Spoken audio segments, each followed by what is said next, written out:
Contestant number 4.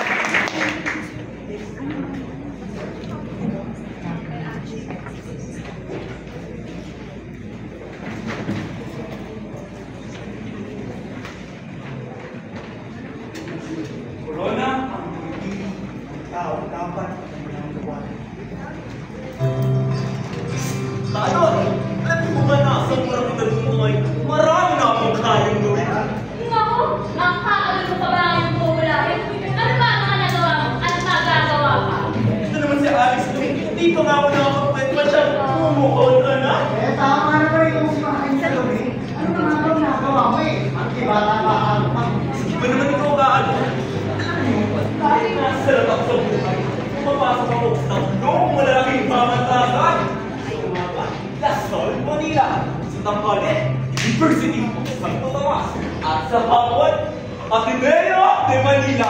Eh, napakahusay mo ba? Ano po sa mga pinukuha mo? At paano mo ka pumapasok ay ang mahal ang matrikula doon? Ano? Ako'y nagpapakadaling pasa sa pamamalimos. Paniwala mo ko na. Alam mo, walang masama kung ikay mangangarap. Tama. Matutuwa pa nga kami dito sa salon eh. Magtapos ka ng pag-aaral mo. At lang, hindi na makakalimos ka ako dito. Ito naman po ang ibang tapos. Ano naman po ang tulad niya? Hindi dito. Isa, huli nagtutok ng droga. Tapos yung isa naman, napanilang polis doon sa may puerto. Ako na ila. Tama yan. Mangarap ka. Alam kong mahina pero pag nagsumikap ka, lalo kong makakapit mo ito. Kapag-aral, hindi ako pagtapos. Eto, trabaho nga, ulit nananapili ka ng salat. Hindi palagi tayo pindihan ang aking sarili. Hindi ka malalo. Bilang isang ina na unawaan ka, ay hindi patas ang trato ng mundo sa mga hindi nakakapunta ng spring. Hanggang ngayon, hirap pa rin kami mga babae. Hindi pa rin nalinaw na kaya namin gawin ang ginagawa ng mga lalaki. Mahaba pa ang laban pero may pagod na. Nakakalungkot na ako na. Dami-dami na silang presyon nyo ay tila. Wala pa rin kong tumago. Ako, kahit bata pa lang, nakikiba ka na! Ngunit kalaban ko, kahirapan. Marami na akong nagawa. Marami pa akong kailangan gawin. May pagod na. Hindi pa tayo nakato sa atin ang mundo. Isang babae! Isang mahirap at takas-takas sa iba't ibang pagkakatutungo. Musmos! Palakoy! At kakarampot ng kalaman! Hindi ka kagaya ko! Hanggang kailan ako ganito? Ano pa ang gagawin? Saan tuho mo? Hanggang kailan? Hindi ako kayo naririnig. Alam ko na lahat tayo dito ay nais makaalis sa neko. Ang nakuyan, alam niyo, bilib ako sa inyo eh. Tagal din naman po dito sa lugar natin ah. Oo nga ho, marami na ang nawala at hindi nagbalik. Balik mo yung naririnig na balik. Nasaan po kasi kaya puta? Ano po ba nilang bago?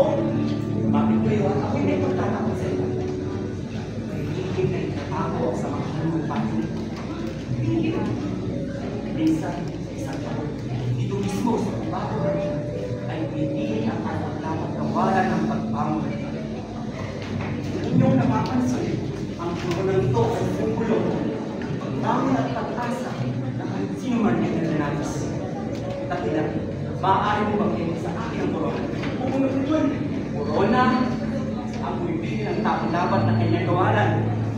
Kaya sa sandaling ito ang corona ito sa taong karapat-dapat. Siya ay magkakaroon ng biyaya na galing pa sa natatagong yaman ng ating samahan. Kaya kung sino man ang magkamit ito, siya ay magkakaroon ng bagong buhay. Sa akin pala, dahil na mo ang karapat-dapat sa corona niya. Tumigil ka doon. Ako ang dapat sa corona niyan. Di ba kayo dalawa? Alam naman natin na ako ang dapat gawalan ng kawalan niya. Masyado ka mapagbiro ng ina. Ako ang Dapat ka naman. Ako! Hindi ba't nasasabi ko lamang na corona ang pumipilit? Ano ang inyong mga patunay na kayo ay karapat-dapat? Kung minsan ang pagiging sukaw ang siyang pumitigil sa inyo sa pagulan. Napoleon, ako ho ang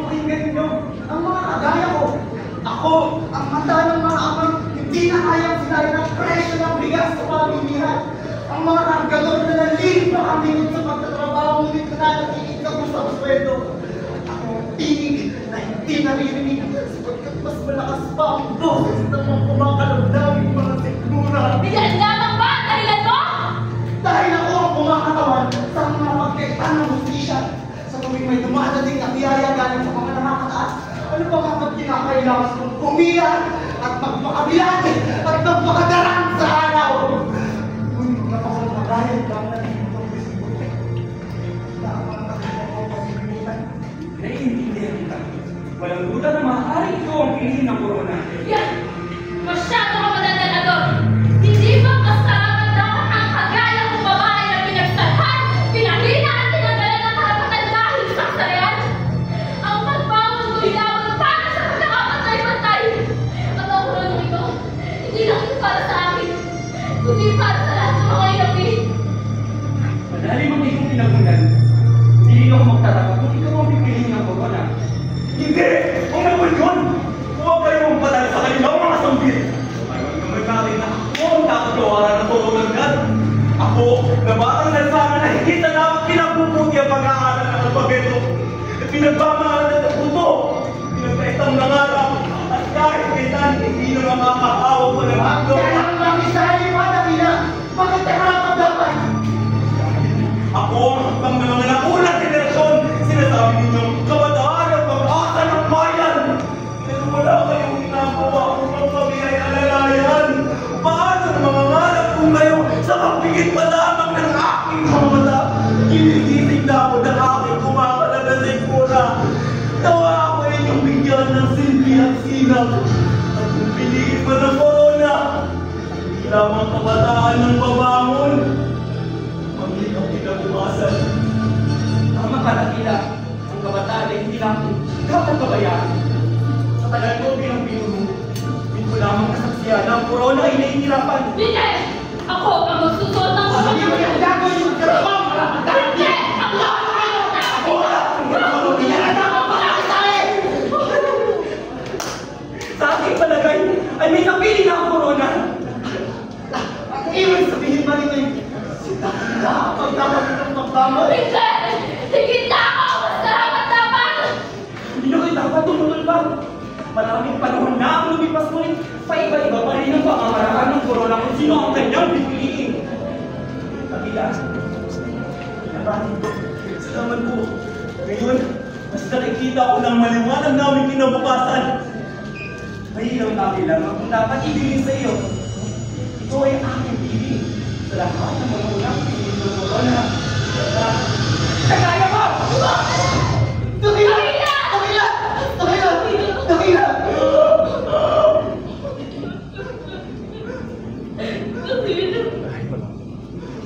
Maraming salamat sa inyo. At nasuko na naman natin ang isang tao na sa ating baryo.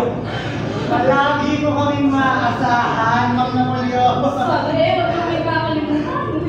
Ang bawat isa sa inyo ay makapagtanggap ng 2,000 piso. Minsan na lamang mangyari ang mga bagay na ito. Hindi na kumakapila lamang na nais umalis sa ating bayan.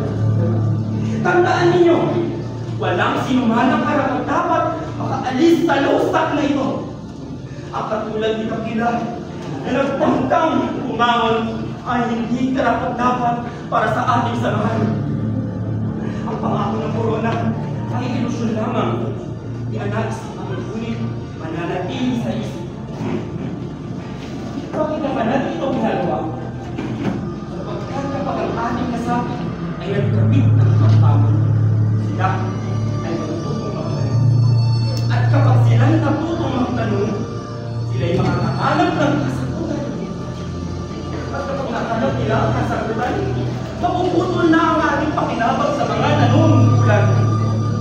Kaya habang ako'y mahihina, pananalihin ko ang pagkakalitan.